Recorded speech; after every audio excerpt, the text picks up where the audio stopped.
interesting development Sunday night that might impact the University of Memphis, and that development is that a former five-star recruit, a former preseason SEC Player of the Year, has entered the transfer portal. It's Jahvon Quinerly from Alabama, and Penny Hardaway and his staff are reportedly involved. Big Bet Bennett, can I interest you in a Jahvon Quinerly? Yes, you absolutely can. You would take a Jahvon Quinerly right now. I think at this point in the offseason, yes, that sounds great. I wouldn't mind taking a Jahvon Quinerly myself. I would love to have Jahvon Quinerly on this team. For people who are unfamiliar, he's a 6'1" guard from New Jersey. He was a McDonald's All-American in high school, a five-star prospect in the class of 2018. Trivia time. Oh, jeez. Big Bet Bennett. Yep. Jahvon Quinerly was a five-star prospect in the class of 2018. Who was the number one prospect in the class of 2018? Ooh, the number one prospect in the class of 2018. So the 19 draft, I think, was Ja and Zion. I'm going to say R.J. Barrett. Ding, ding, ding. How about that? Big Bet Bennett. How about that? R.J. Barrett was the number one player in the class of 2018, the same class that Jahvon Quinerly was in.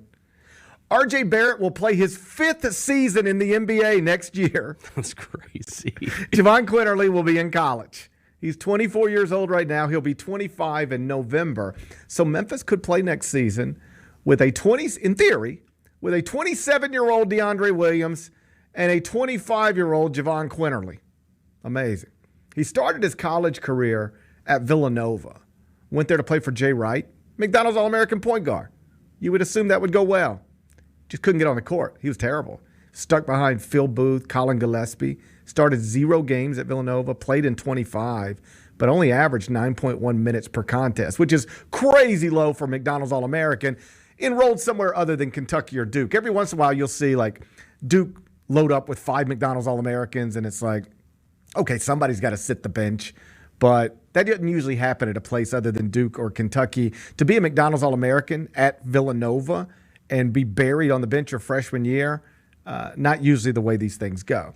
So, unsurprisingly, he decides to transfer. He transfers to Alabama, sits out the 2019-20 season. That's the one that got cut short by COVID. Then he played the past 3 years at Alabama. He averaged 12.9 points, 3.2 assists as a sophomore, and helped the Crimson Tide win the outright SEC title by 2 full games. And then he was named the preseason SEC Player of the Year heading into the next season, that 2021-22 season. That's when he averaged 13.8 points and 4.2 assists as a junior. But then in the NCAA tournament, he tore his ACL, game against Notre Dame. Tore it on March 18th. Came back on November 15th the following season, but the same calendar year. So he was back from a torn ACL in less than 8 months. He averaged 8.7 points, 3.6 assists in 21.1 minutes per game this past season. Helped Alabama win another outright SEC title, but he was obviously, statistically at least, an inferior player last season. He was the co-sixth man of the year in the SEC, came off the bench, but he was still an important player. And over the past 3 years, he started 40 games and won 2 outright SEC titles. And now he's available as a graduate transfer. And Memphis and Miami are at least 2 of the schools that are believed to be currently involved. And this is both good and bad news, I guess, for Memphis. The good news would be that you could add a former 5-star recruit, a former, starting guard for an SEC championship team, at this point in the calendar, and then have a lineup next season that possibly features Jahvon Quinerly, Caleb Mills, and DeAndre Williams. That's a pretty good 1-2-3 punch, assuming, of course, Mikey Williams is not here. If he is, we'll talk about it when he's here. But as I've said over and over again, at this point, I am assuming Mikey Williams isn't going to be a part of the team. But Jahvon Quinerly theoretically could. And if so, at the very least, if DeAndre Williams does get an extra year of eligibility, which remains up in the air, you could, again, theoretically, have a starting lineup with Caleb Mills, Jahvon Quinerly, and DeAndre Williams. That's pretty good. The other side, of course, is that you could have a starting lineup that only of those 3 players has Caleb Mills. That's not quite as good. But the good here is that Memphis is suddenly, reportedly involved with a guy who is good enough to start for you and talented enough to impact winning.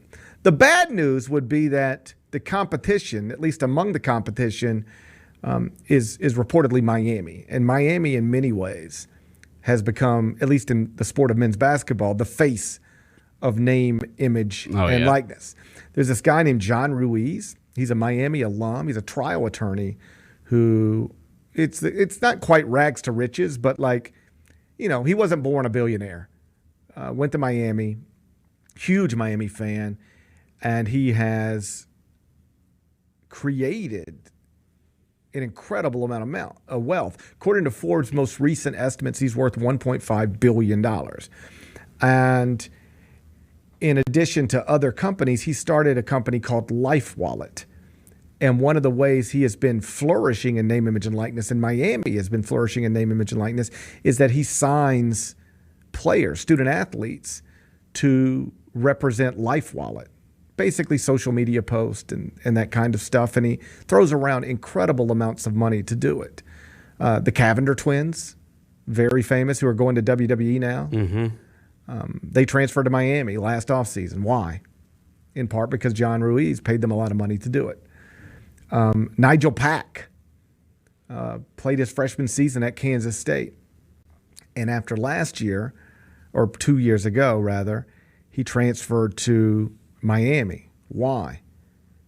Because he got a 2-year, $800,000 contract with Life Wallet plus a car.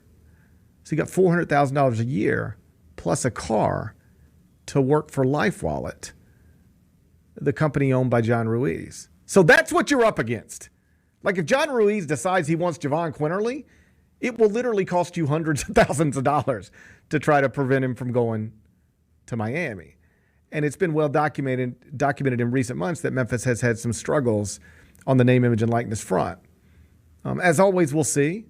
You know, the fact that Memphis is reportedly involved is reason enough to be optimistic. You know, Penny has shown an ability to get things done late in the calendar before. Rick Stansberry is a legendary recruiter. I won't be surprised if Jahvon Quinerly ends up playing his home games inside FedEx Forum. But reportedly, you are up against Miami, and Miami has the weapon that is John Ruiz, and that could make this an expensive proposition. But, you know, as always, we'll see. One of the things that this development has prompted is a discussion about the rules in place that would allow somebody like Jahvon Quinerly to transfer so deep into the month of June. And a lot of people are bothered by this. I just did an Eye on College Basketball podcast earlier this morning with Matt Norlander for CBS Sports, and he sort of brought it up. And he admitted that he's not completely comfortable with players moving this deep into the calendar. And the reason Quinerly is going to be able to do it is because he's a graduate transfer. And so graduate transfers, they don't have any deadline on them to transfer. It's not like, well, you got to be in the portal by this day. Okay. Or you got to be enrolled in a new school by this. There's no rules. You're a graduate transfer. You can go to graduate school wherever you want. So, like, this is deep in the calendar for Jahvon Quinerly to announce a transfer relative to when most people announce transfers. But, like, just to make sure folks understand, he could not pick a school till August or September, and it would be fine. As long as he meets the normal enrollment deadlines for whatever school he's going to attend, he's good to go. So he's sort of a loophole in this system. And what you'll hear is a lot of coaches say, hey, man, this is messed up. You know, you recruit your team, you build your team, and if you're building it based on Jahvon Quinerly being there, well, then you've turned down other transfers. You've turned down other high school prospects. You know, there might be, and how about this? Rather than you turn down somebody, there might have been another point guard prospect that was interested in you. But because Jahvon Quinerly decided to come back, he said, well, I'm not going to go there and play behind Jahvon Quinerly, so now I'll just go somewhere else. So now you've lost Quinerly if you're Alabama, and you've also lost the other guy who only didn't come to play for you because he thought he'd have to play behind Jahvon Quinerly. This sucks.